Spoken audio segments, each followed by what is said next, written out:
E Taika Waititi está de volta. Ele voltou a falar sobre Thor. Thor, Amor e Trovão e Ragnarok, que ele dirigiu. E o que ele disse? Tudo que ele fez pelo Thor foi para um bem maior. Ele está um pouco certo, na minha opinião. Porque ainda não tinha feito muito sucesso. Não tinha tido um êxito comercial. O primeiro Thor foi bem fraco, não chegou nem no top 10 do ano naquela ocasião. Coisa que a Marvel só foi repetir agora, né? De não colocar nenhum filme no top 10 mundial. Então o primeiro Thor passou meio em branco. E o segundo Thor foi, pelo contrário, muito criticado. Muito criticado na época. Que foi o Thor, o Mundo Sombrio. Então o Thor estava meio jogado. Ele funcionava como equipe, ele teve uma grande performance nos Vingadores.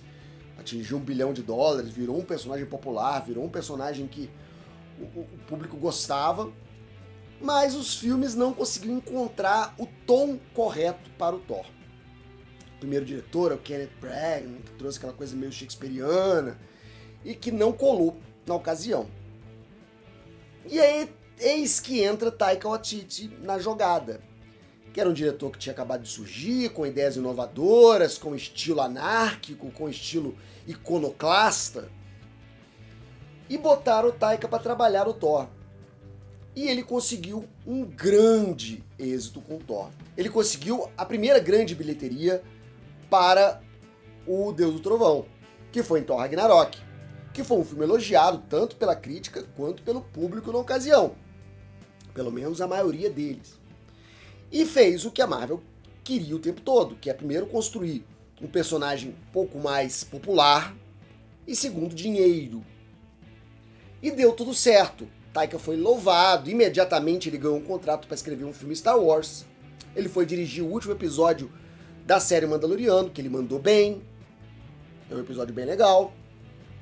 E tava tudo tranquilo no mundo Taika. Na Taikalândia, tava tudo dando certo, cara. Tudo funcionava. O cara ganhou o Oscar. Então ele tava no auge. E aí começa, né, a queda. Porque ele vai fazer o Thor, Amor e Trovão.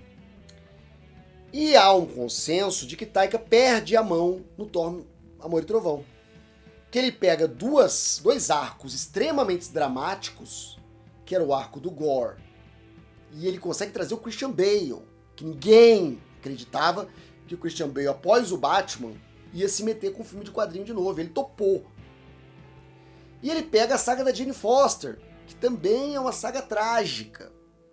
Ele pega essas duas histórias que tranquilamente dariam um filme cada, coloca os dois juntos e amarra com um monte de sketches de humor, desconstruindo ainda mais e colocando Thor como uma paródia dele mesmo, liberando os atores para improvisar, fazendo um monte de coisa de última hora. O filme cai igual uma bomba. Ele é extremamente criticado pelos fãs, não agrada o público casual, não agrada a Marvel, que viu uma bilheteria menor do que esperava repetir o Ragnarok. Não se enganem, o Thor, Amor e Trovão foi uma boa bilheteria. Foi uma boa bilheteria. Eu acho que se esperava mais, mas foi uma boa bilheteria. O problema do Thor, Amor e Trovão foi uma péssima recepção crítica e o público, os fãs, viram que o Taika tinha ido longe demais. A própria produção foi completamente anárquica. E aí virou aquele momento de calma aí. Peraí, acho que o Taika abusou demais da taiquice, da irreverência, do deboche, do alto deboche. E aí a gente olha e tenta comparar o Ragnarok com o Thor, Amor e Trovão e ver o que tinha dado errado. O Taika não escreveu o Ragnarok. Ele só dirigiu o Ragnarok. Então ele deu aquele tom dele irônico, mas não profundamente. Ele não revirou o roteiro atrás de lugares onde ele poderia subverter o personagem. No caso do Thor, Amor e Trovão, o roteiro é dele. Ele escreveu e dirigiu, então ele fez o que queria. E o Taika é um cara que eu acho que quando ele pega personagens que ele criou, que ele desenvolve desde o início, ele tem mais respeito com o próprio trabalho. Quando ele pega um personagem que já está estabelecido, que já tem um lore, que já tem um tom, o impulso do Taika é pegar esse personagem e virar ele do avesso. É brincar com ele. É trazer coisas inovadoras, trazer coisas inesperadas, trazer coisas criativas, trazer coisas engraçadas para esse personagem. E é aí que ele erra o Thor. Quando ele exagera, perde a mão e transforma o Thor numa caricatura. Coisa que mesmo o ator, Chris Hemsworth, admite que se passou nesse Thor e que espera voltar ao personagem em uma outra onda, uma tendência diferente. Mas o que o Taika fez com Ragnarok vai influenciar até os irmãos Russo no roteiro de Vingadores Guerra Infinita e Vingadores Ultimato. Aquele Thor gordo, depressivo, aquilo ali é pura herança do que o Taika trouxe pro Thor. Então o Taika teve um momento no auge das pessoas acharem que ele estava certo, que o caminho que ele tinha escolhido era o correto. Mas depois ele acaba se perdendo, ele admite, inclusive, que se perdeu. Ele vai perder Star Wars também, né? Aquela história toda, nossa, o Taika é um gênio, ele vai pegar Star Wars e tal. Se ele pegasse Star Wars, ele ia fazer a mesma coisa que ele fez com Thor. Ele ia pegar personagens estabelecidos, ia colocar uma enorme dose de reverência até descaracterizar esses personagens e contar a história do jeito dele. Ele gosta o Taika gosta de avacalhar.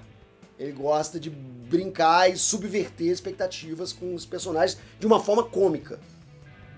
E aí que ele se perdeu no Thor e provavelmente ia fazer um trabalho no mínimo divisivo em Star Wars. Mais divisível, eu acho, do que fez os Últimos Jedi do Rian Johnson, que também tentou subverter algumas expectativas e os fãs mais puristas de Star Wars rejeitaram imediatamente. Mas agora o Taika vem dizer que foi por um bem melhor, ou seja, ele admite que deu ruim, ele admite que não é o que aconteceu, não foi um sucesso, mas ele diz que foi por um bem melhor. Por quê? Porque ele conseguiu tirar o personagem do ostracismo em filme solo, ele conseguiu bagunçar, mexer, ele conseguiu agitar o Thor e transformar o Thor em um personagem pop. O que é realmente uma vitória pra ele, quando ele pega pra dirigir. Aí quando ele pega pra escrever, ele passa da conta e consegue estragar dois arcos extremamente dramáticos que poderiam dar filmes excelentes, com uma dose um pouco mais reduzida. Porque eu não vou querer também que a Marvel Studios se transforme num estúdio de filmes de drama. A Marvel Studios tem humor, tem uma quebra de expectativa pontual como sua fórmula, como sua linguagem. Isso, se for perdido, vai ficar esquisito. Mas existe também uma sintonia que precisa ser feita. E o Taika jogou lá pra cima pra ver o que dava. E depois ele viu que não deu bom. Mas o que ele fala, eu até concordo. Eu acho que o que ele fez com o Thor foi um bem maior. Ele realmente apontou direções e possibilidades que ninguém tinha visto antes pro personagem. Mas eu quero saber a sua opinião agora. Taika, tá perdoado? Ou nunca? Escreve aqui embaixo, daqui a pouco eu tô de volta. Até mais, até breve, até já. Tchau. E esse foi mais um conteúdo do Quatro Coisas. O canal tem pelo menos 3 vídeos todos os dias de segunda a domingo. Se você gostou, aqui vão mais algumas dicas para você assistir. Não esquece de deixar o like, um comentário, se inscrever se você ainda não é inscrito e ativar o sininho para novas notificações. Muito obrigado, até a próxima.